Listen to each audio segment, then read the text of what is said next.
இணைய பகடிவதையால் ஈஷா மரணமடைந்த விவகாரம் தொடர்பில் பெண் ஒருவரை போலீசார் கைது செய்துள்ளனர். ஈஷா எனப்படும் ராஜேஸ்வரி அப்பாயி வயது 30 இணைய பகடிவதைக்கு இலக்காகி தற்கொலை செய்து கொண்டார். ஈஷாவின் மரணம் நாட்டில் பெரும் சர்ச்சையை ஏற்படுத்தியுள்ளது.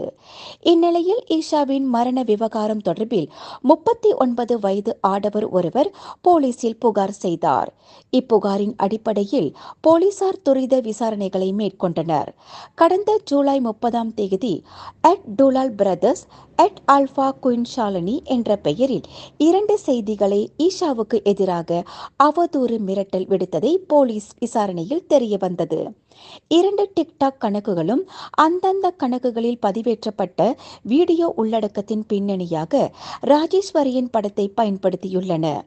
இந்த உள்ளடக்கத்தில் ராஜேஸ்வரிக்கு அச்சுறுத்தல்கள் இருப்பது கண்டறியப்பட்டது. மேலும் தவறான ஆபாசமான வார்த்தைகளை பயன்படுத்தியதும் கண்டறியப்பட்டது. இதனைத் தொடர்ந்து இன்று காலை சுமார் 1:45 மணியளவில் இந்த வழக்கில் தொடர்பு உடையதாக நம்பப்படும் 35 வயதான உள்ளூர் பெண் ஒருவரை போலீசார் கைது செய்தனர்.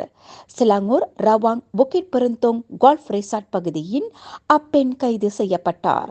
அப்பெண் வரும் புதன்கிழமை வரை தடுப்பு காவலில் வைக்கப்பட்டுள்ளார் என்று செந்தூல் மாவட்ட போலீஸ் தலைவர் அமாட் சுகார்னோ முகமது ஷஹாரி. விண்வெளியில் மேலும் செய்திகளை தெரிந்து கொள்ள கீழே இருக்கும் பெல் பட்டனை அழுத்துங்கள். உங்கள் ஆதரவை வெளிப்படுத்த லைக் மற்றும் ஷேர் செய்யுங்கள். தொடர்ந்து விண்வெளியுடன் உங்கள் பயணத்தை தொடர்ந்திருக்க சப்ஸ்கிரைப் செய்யுங்கள்.